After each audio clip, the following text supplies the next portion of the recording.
সাবেক বিচারপতি শামসুদ্দিন চৌধুরী মানিক সিলেট সীমান্ত থেকে আটক। 12 জেলায় ভয়াবহ বন্যায় 13 জনের মৃত্যু, দুর্গতদের পাশে সাধারণ মানুষ ও শিক্ষার্থীরা। রূপ পাল্টাচ্ছেন হাসিনাকে নির্লজ্জ সমর্থন দেয়া ব্যবসায়ীরা, ভুল পাল্টে নতুন সুর। হত্যা মামলায় 5 দিনের রিমান্ডে মেনন, আছে ক্লাবপাড়া নিয়ন্ত্রণ আর ভর্তি বাণিজ্যের অভিযোগ।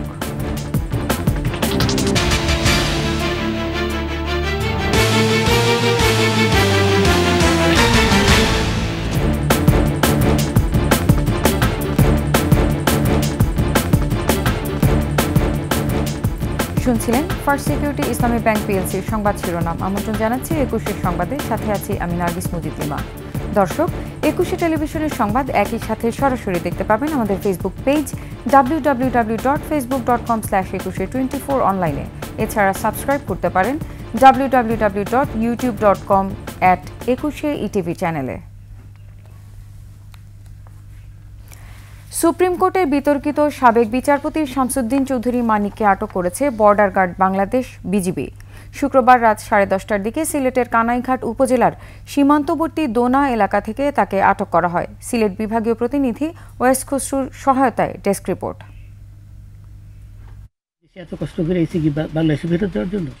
বিজিবি জানায়, সাবেক বিচারপতি শামসুদ্দিন চৌধুরী মানিক সীমান্ত দিয়ে ভারতে পালিয়ে যাওয়ার চেষ্টা করছিলেন। এ সময় স্থানীয় জনগণের হাতে ধরা পড়েন তিনি। পরে বিজিবি তাকে আটক করে।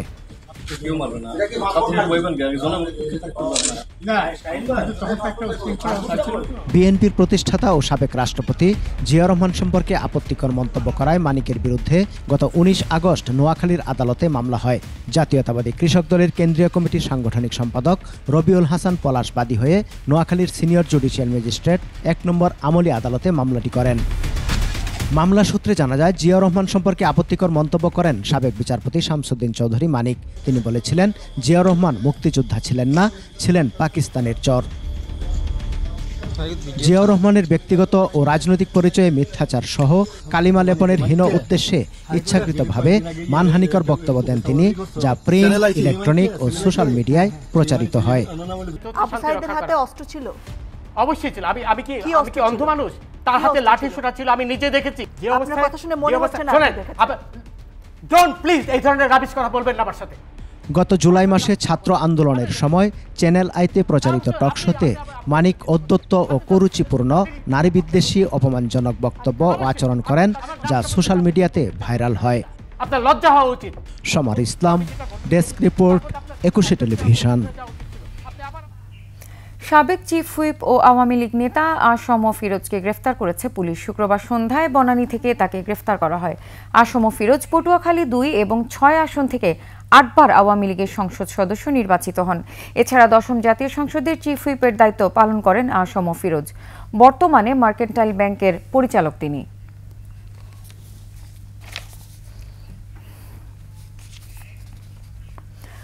বন্যায় ডুবে আছে 12 জেলা, বিদ্যুৎ বিচ্ছিন্ন অনেক এলাকা, সচল নেই মোবাইল নেটওয়ার্ক, বন্ধ রয়েছে ঢাকার সাথে চট্টগ্রাম ও সিলেটের রেল যোগাযোগ। বন্যার্তদের সহায়তায় 5 জেলায় সেনা মোতায়েন করা হয়েছে। এদিকে পূর্বাভাস কেন্দ্র বলছে, আগামী 48 ঘন্টায় নদ নদীর পানি বিপদসীমার নিচে নামতে পারে। প্রতিনিধিদের তথ্যচিত্রে ডেস্ক রিপোর্ট। কুমিল্লায় গোমতী নদীর প্রবল স্রোতে ভেঙেছে বাঁধ, তীব্র বেগে ঢুকছে পানি। প্লাবিত হচ্ছে গ্রামের পর গ্রাম, সব হারিয়ে নিঃস্ব দিশেহারা মানুষ ঠাঁই নিয়েছেন সড়কের ওপর। ঢাকা ফেনী চট্টগ্রাম মহাসড়ক উপচে ঢুকছে বানের পানি। ফুলগাজী, পরশুরাম ও ছাগলনাইয়ার পর ফেনী পৌর শহরও তলিয়ে গেছে। নোয়াখালীতে বন্যা পরিস্থিতির আরও অবনতি হয়েছে। নিরাপদ আশ্রয়ের খোঁজে ঘরবাড়ি ছেড়ে ছুটছে মানুষ। স্থানীয় জনগণের সহযোগিতায় আমরা 2টা আশ্রয় প্রকল্প চালাইতেছি। এই 2টা কেন্দ্রের মধ্যে আমাদের বর্তমানে প্রায় 400-র উপরে লোক আছে। এখানে আমরা নিজ উদ্যোগে সবকিছু করতেছি। এলাকার যুব সমাজ এবং সিনিয়র জুনিয়র বড় ভাইরা বা প্রতিনিধিরা আমাদেরকে যথেষ্ট সহযোগিতা করতেছে। লক্ষ্মীপুরের 5 উপজেলায় 6 লাখ মানুষ পানিবন্দী। আশ্রয় কেন্দ্রগুলোতে ঠাঁই নিয়েছে 5000-এর বেশি মানুষ। মৌলভীবাজারেও হুহু করে ঢুকছে বানের পানি। ধলই ও মনু নদীর বাঁধ ভেঙে রাস্তাঘাট ও বাড়িঘর তলিয়ে গেছে। পানিবন্দী হয়ে পড়েছেন জেলার 212টি গ্রামের 1.5 লাখেরও বেশি মানুষ। বাসর বেড় ছাড়াইয়া নিচে যখন আমরা আসি রাস্তার উপরে। ঢলের তোড়ে ব্রাহ্মণবাড়িয়ার কসবা ও আখাউড়ায় কমপক্ষে 40টি গ্রাম প্লাবিত হয়েছে। বন্ধ রয়েছে আখাউড়া স্থলবন্দরে আমদানি রপ্তানি এবং ইমিগ্রেশন সেবা। হঠাৎ করে মনে হলো ঠেলা বাইঙ্গা লয়ে গেছে, নেওয়ার পরে মনে হলো কিছুদিন তারা লইব এমন কোনো সময় পাইছে না। সবকিছু তলিয়ে গেছে। আমাদের এলাকার মানুষ খুবই দুর্ভিক্ষের মধ্যে আছে, খুব কষ্টের মধ্যে আছে। 20 বছরে পানি আর দেখি না, 2004 সালের বন্যার পর আর এই পানি আর এদিকে আসে না। চট্টগ্রামে ফটিকছড়ি অংশে হালদা নদীর বেড়িবাঁধ ভেঙে প্লাবিত হচ্ছে বিভিন্ন স্থান। মাতামুহুরী ও শঙ্খ নদীর পানিতে ডুবেছে 11 উপজেলা। কাপ্তাই হ্রদের পানি বেড়ে রাঙামাটির ঝুলন্ত সেতু 1 ফুট পানিতে ডুবে গেছে। বানের পানিতে তলিয়ে গেছে সুন্দরবন। মোংলা ও পশুর নদীর পানি বিপদসীমার উপর দিয়ে প্রবাহিত হচ্ছে। এছাড়া বৃষ্টিপাত কমতে শুরু করায় খাগড়াছড়ি ও হবিগঞ্জে বন্যা পরিস্থিতির কিছুটা উন্নতি হয়েছে। Masum আলিসা, desk report, 21 television. এদিকে বন্যা পরিস্থিতি মোকাবেলায় দলীয় নেতাকর্মী ও দেশবাসীকে বন্যার্তদের পাশে থাকার আহ্বান জানিয়েছেন বিএনপির ভারপ্রাপ্ত চেয়ারম্যান তারেক রহমান। এক ভিডিও বার্তায় এই আহ্বান জানান তিনি। বাংলাদেশে আকস্মিক এই বন্যা দেশের অভ্যন্তরে উদ্ভূত কোনো কারণে নয়। বন্যা কবলিত অঞ্চলে লাগাতার ভারী বৃষ্টিপাত হলেও সেটি পূর্বাঞ্চলে বন্যার মূল কারণ নয়, বরং এবারের বন্যার অন্যতম প্রধান কারণ উজানের দেশ প্রতিবেশী ভারতের ত্রিপুরা রাজ্য প্রশাসনের দায়িত্বহীনতা এবং খামখেয়ালিপনা। তারা হঠাৎ করে বাঁধ খুলে দিয়ে বাংলাদেশের বিস্তীর্ণ এলাকাকে ডুবিয়ে দিলেও একটি বারের জন্যও বাংলাদেশকে আগাম সতর্কতা দেয়নি।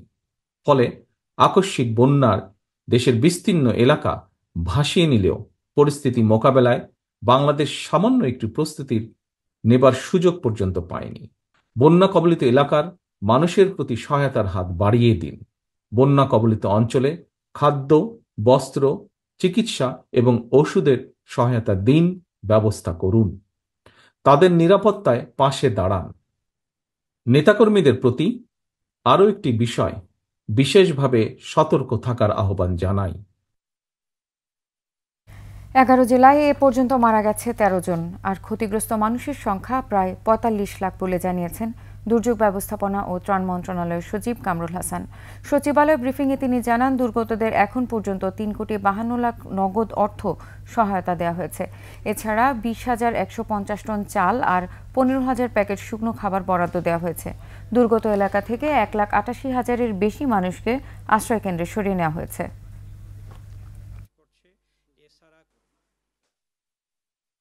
ক্ষতিগ্রস্ত লোক সংখ্যা হচ্ছে যে 44,97,535 জনের হিসেবে আমরা এই মুহূর্তে আমাদের কাছে রয়েছে।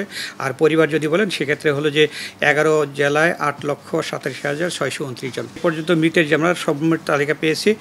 2 জন মহিলা সহ মোট 13 জন, কুমিল্লায় 4 জন, ফেনীতে 1 জন, চট্টগ্রামে 2 জন, নোয়াখালী 1 জন, ব্রাহ্মণবাড়িয়া 1 জন, লক্ষ্মীপুরে 1 জন এবং কক্সবাজারে 3 জন।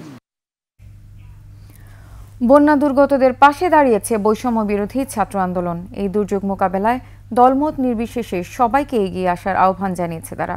মানিক শিকদারের রিপোর্ট। ভয়াবহ বন্যার কবলে দেশের 12 জেলা, আশ্রয়হীন হয়ে পড়েছে কয়েক লাখ মানুষ। দুর্গতদের সাহায্যে উদ্যোগ নিয়েছে বৈষম্য বিরোধী ছাত্র আন্দোলন। তো আমাদের এই প্রত্যেকটি ট্রাকে প্রায় 1000-এর মতো ত্রাণ সামগ্রী প্যাকেট আছে, যাতে আমরা এইভাবে তৈরি করেছি যাতে অ্যাটলিস্ট একটা পরিবারকে আমরা এই ত্রাণ সহায়তা দিয়ে তাদেরকে স্বয়ংসম্পূর্ণ করতে পারি। আজকে আমরা আশা করছি কমপক্ষে আমরা 10টা ট্রাককে এই সকল এরিয়াতে আবার পাঠানোর চেষ্টা করব। ঢাকা বিশ্ববিদ্যালয়ের টিএসসিতে সংবাদ সম্মেলনে বৈষম্য বিরোধী ছাত্র আন্দোলন জানায়, বন্যার্তদের মাঝে শুকনো খাবার ও ওষুধ বিতরণ করা হচ্ছে। আমাদের যেই জিনিসগুলো একটু কম আসছে, যেগুলো আমাদের বেশি দরকার, সেগুলো হচ্ছে শিশু খাদ্য, পশু খাদ্য। এই 2টা জিনিস খুবই কম আসছে, এই 2টা জিনিস নিয়ে আসবেন। এছাড়া পানি বিশুদ্ধকরণ ট্যাবলেট, এছাড়া হচ্ছে আমাদের চার্জার লাইট লাগবে, কয়েল লাগবে, লাইটার লাগবে এবং আশ্রয়স্থলগুলোতে আশ্রয় নেওয়ার জন্য তাদের পাটি লাগবে। আপনারা কিছু পাটি নিয়ে আসবেন, সিমেন্টের বস্তা, মোম, এগুলো আমাদের লাগবে খুব বেশি। দুর্যোগ মোকাবেলায় সবাইকে ঐক্যবদ্ধ হয়ে এগিয়ে আসার আহ্বান জানায় তারা।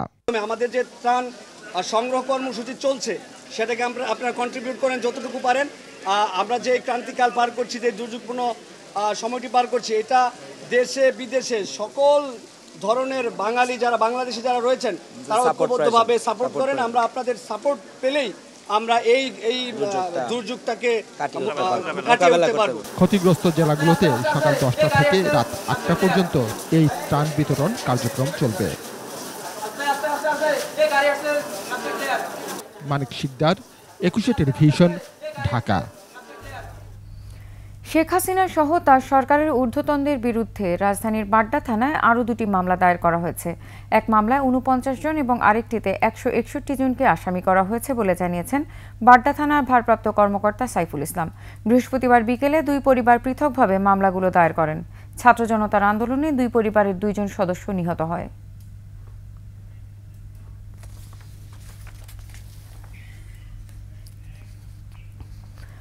ভোল পাল্টাচ্ছেন সেই ব্যবসায়ীরা। গত 16 বছর হাসিনাকে নির্লজ্জভাবে সমর্থন দিয়ে এখন গাইছেন ভিন্ন সুরে। ডক্টর মোহাম্মদ ইউনূসের প্রশংসায় পঞ্চমুখ তারা। আবদারেরও শেষ নেই।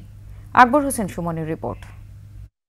শিল্পী কবির সুমনের জনপ্রিয় গানের ভাষায় বলতে চাই, প্রথমত আমি তোমাকে চাই, শেষ পর্যন্ত আমি তোমাকে চাই, ভীষণ অসম্ভবও তোমাকে চাই। জয় বাংলা, জয় বঙ্গবন্ধু। ব্যবসায়ীদের এমন দৃষ্টিকটু সমর্থনেই বেপরোয়া হয়ে উঠেছিলেন ক্ষমতাচ্যুত স্বৈরশাসক শেখ হাসিনা। মাননীয় প্রধানমন্ত্রী, আমরা আপনাকে আবারও প্রতিজ্ঞা করে গেলাম, আপনার সাথে আমরা ছিলাম, আমরা আছি, আমরা ভবিষ্যতেও থাকব। প্রধানমন্ত্রী, আপনার সাথে শক্তিশালী করা প্রত্যেকটা নাগরিকের দায়িত্ব। আমি মনে করি যারা এই খারাপ কাজ করেছে, এই অসভ্যমিতা করেছে, যারা আমার দেশকে পুড়িয়েছে, তাদেরকে আপনি আইনের আওতায় আনুন। গত 16 জুলাই সময়ের বীর সন্তান বেগম রোকেয়া বিশ্ববিদ্যালয়ের ছাত্র আবু সাইদ ঘাতকের বুলেটে শহীদ হওয়ার পর গোটা দেশ যখন বিক্ষুব্ধ, ঠিক সেই মুহূর্তে 23 জুলাই গণভবনে ছুটে গিয়েছিলেন ব্যবসায়ীরা। আমাদের নেতৃত্বের প্রতি আমাদের আস্থা আছে, বিশ্বাস আছে। ইনশাল্লাহ মৃত্যুর আগের দিন পর্যন্ত আমরা তার প্রতি আমাদের এই আস্থা বিশ্বাস, এবং মৃত্যুর পরেও তার প্রতি আমাদের আস্থা বিশ্বাস ইনশাল্লাহ থাকবে। অনেকের বিরুদ্ধে হাসিনা সরকারের 16 বছরে ব্যাংক থেকে হাজার হাজার কোটি টাকা লুটপাটের অভিযোগ রয়েছে। 2009 সালের 22,000 কোটি টাকার খেলাপি উন্নীত হয়েছে অন্তত 2 লাখ কোটিতে। এছাড়া এদের বিরুদ্ধে সিন্ডিকেট করে পণ্যের দাম বাড়িয়ে অতি মুনাফা করার অভিযোগও বিস্তর রয়েছে। বাণিজ্যের আড়ালে অর্থ পাচারের অভিযোগও। দুবাই, সিঙ্গাপুর, কানাডা, যুক্তরাষ্ট্র, যুক্তরাজ্য সহ নানা দেশে অর্থ পাচার করেছেন তারা। তাই হাসিনাকে টিকিয়ে রাখতে সমর্থন দিয়ে গেছে ব্যবসায়ীরা। অনেকেই সেটা স্বীকারও করেছেন। আমিও মোটামুটিভাবে 14 বছর আগের তুলনায় 14 গুণ উপরে চলে আসছি। আমরা সরকারের পাশে সবসময় ছিলাম, এখনো আছি, ইনশাল্লাহ আপনার পাশে আমরা থাকবো। ছাত্র জনতার গণ অভ্যুত্থানে শেখ হাসিনা পদত্যাগ করে দেশ ছাড়ায় এখন সেই ব্যবসায়ীরাও ভোল পাল্টাচ্ছেন।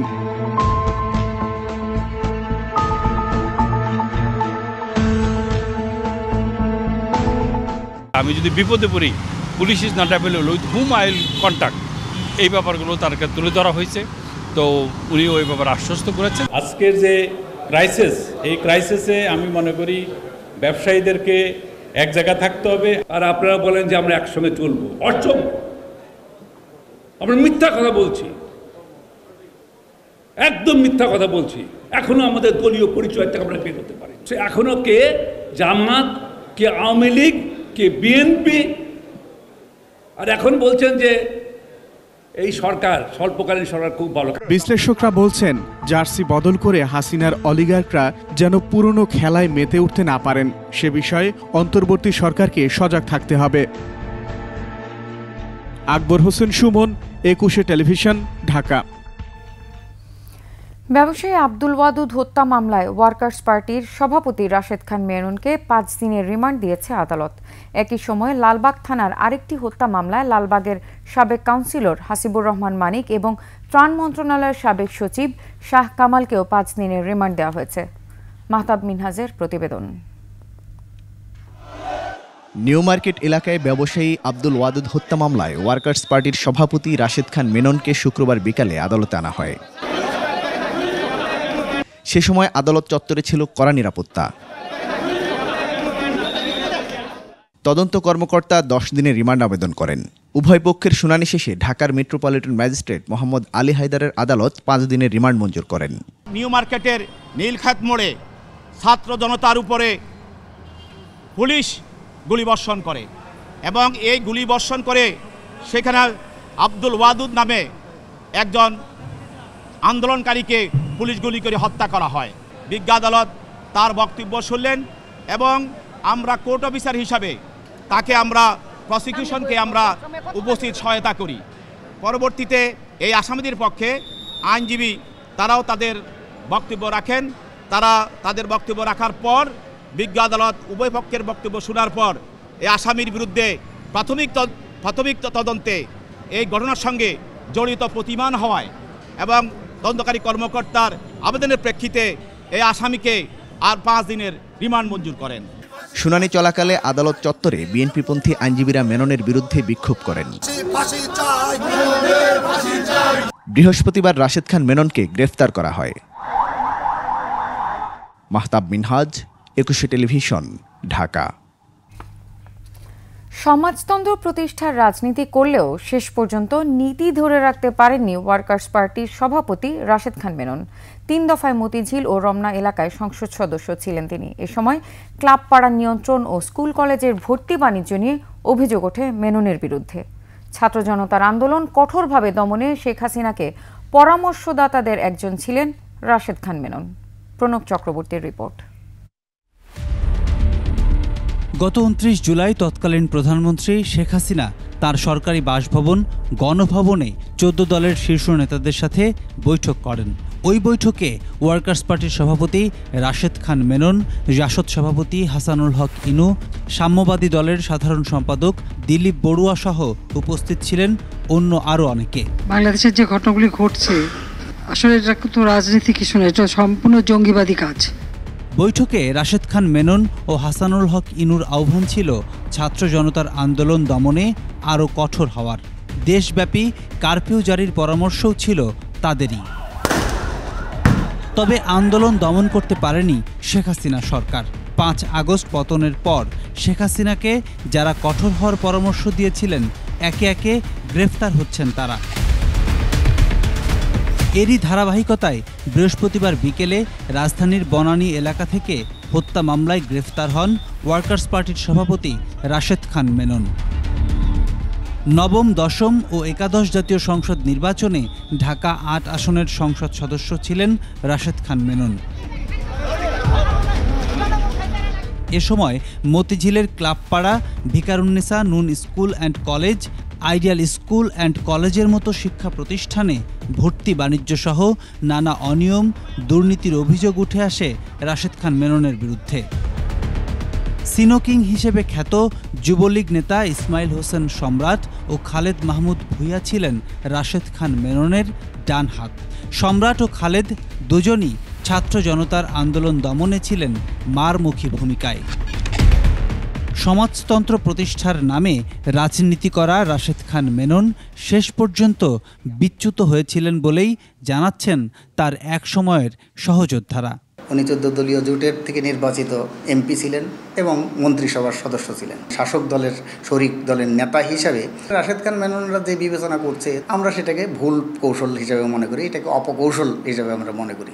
তাদের আসলে রাজনৈতিক স্খলন ঘটেছে, তাদের নানা ধরনের আপোষকামিতা, নানা ধরনের আমরা দেখেছি যে ক্ষমতার ভাগ বাটোয়ারার দিকে তাদের অনেকেরই আমরা মনোযোগ দেখেছি।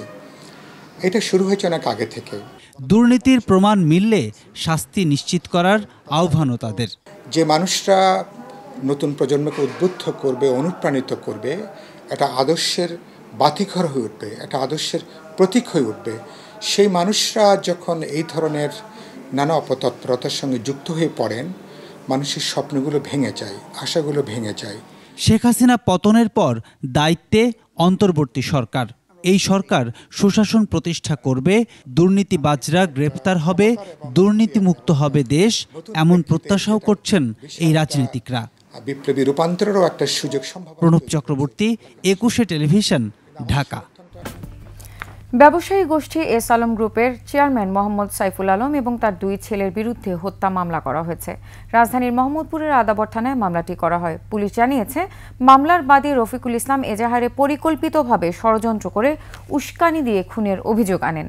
এই মামলায় সাবেক প্রধানমন্ত্রী শেখ হাসিনা, আওয়ামী লীগের সাধারণ সম্পাদক ওবায়দুল কাদের, শেখ ফজলুল করিম, এস আলম গ্রুপের চেয়ারম্যান সাইফুল আলম মাসুদ এবং তার 2 ছেলে আহসানুল আলম মারুফ ও আশরাফুল আলম সহ 156 জনকে আসামি করা হয়েছে। এবার আন্তর্জাতিক সংবাদ।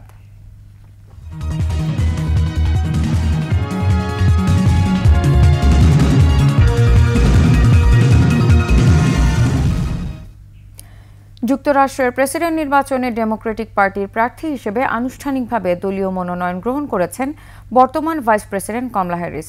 শিকাগোয় দলের 4 দিনের জাতীয় সম্মেলনের শেষ দিনে মনোনয়ন গ্রহণ করেন তিনি। পরে ভাষণে জানিয়েছেন, সব আমেরিকানের প্রেসিডেন্ট হবেন তিনি, লড়বেন বিশ্বজুড়ে স্বৈর শাসনের বিরুদ্ধে। একই সাথে গাজায় যুদ্ধ বন্ধেরও আহ্বান জানান কমলা হ্যারিস। আফসানা নীলার ডেস্ক রিপোর্ট। 2024 সালের বেশিরভাগ সময়ই প্রেসিডেন্ট জো বাইডেনের হয়ে দলীয় নির্বাচনের প্রচারণায় অংশ নিয়েছিলেন কমলা হ্যারিস। তবে বৃহস্পতিবার প্রচারণায় আসেন নতুন পরিচয়ে। তার নেতৃত্বেই এবার ভোটে লড়বে মার্কিন ডেমোক্রেটিক পার্টি। মনোনয়ন গ্রহণ করে দেশবাসীর উদ্দেশ্যে কমলা বলেন, সব নাগরিকের প্রেসিডেন্ট হবেন তিনি। দেশকে এগিয়ে নিতে হবে, তবে তা কোনো একটি দল বা উপদলের সদস্য হিসেবে নয়, আমেরিকান হিসাবে। 2024 সালের নির্বাচন হবে আমেরিকার ভবিষ্যতের জন্য লড়াই। তাই 5 নভেম্বরের প্রেসিডেন্ট নির্বাচনে ট্রাম্পকে হারানোটা একটা অপরিহার্য বিষয়। ভাষণে তিনি বলেন, দেশের অর্থনীতিকে সমৃদ্ধ করা হবে, পাশাপাশি বিশ্বজুড়ে স্বৈর শাসনের বিরুদ্ধে লড়বেন জানিয়ে গাজায় যুদ্ধ বন্ধেরও আহ্বান করেন।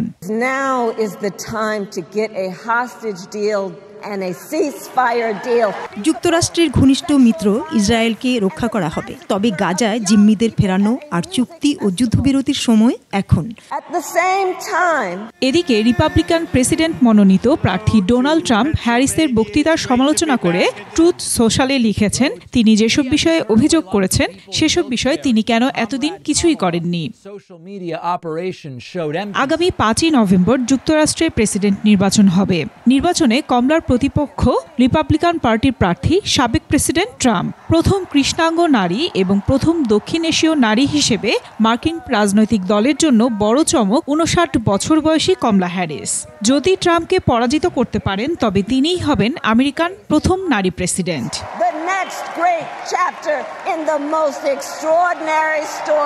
আফসানা নীলা, 21 টেলিভিশন। শেষ করছি 21 সংবাদ। যাবার আগে ফার্স্ট সিকিউরিটি ইসলামী ব্যাংক পিএলসি সংবাদ শিরোনামগুলো জানিয়ে দেব আরও একবার। বিতর্কিত সাবেক বিচারপতি শামসুদ্দিন চৌধুরী মানিক সিলেট সীমান্ত থেকে আটক। 12 জেলায় ভয়াবহ বন্যায় 13 জনের মৃত্যু, দুর্গতদের পাশে সাধারণ মানুষ ও শিক্ষার্থীরা। রূপ পাল্টাচ্ছেন হাসিনাকে নির্লজ্জ সমর্থন দেওয়া ব্যবসায়ীরা, ভুল পাল্টে নতুন সুর। হত্যা মামলায় 5 দিনের রিমান্ডে মেনন, আছে ক্লাবপাড়া নিয়ন্ত্রণ আর ভর্তি বাণিজ্যের অভিযোগ।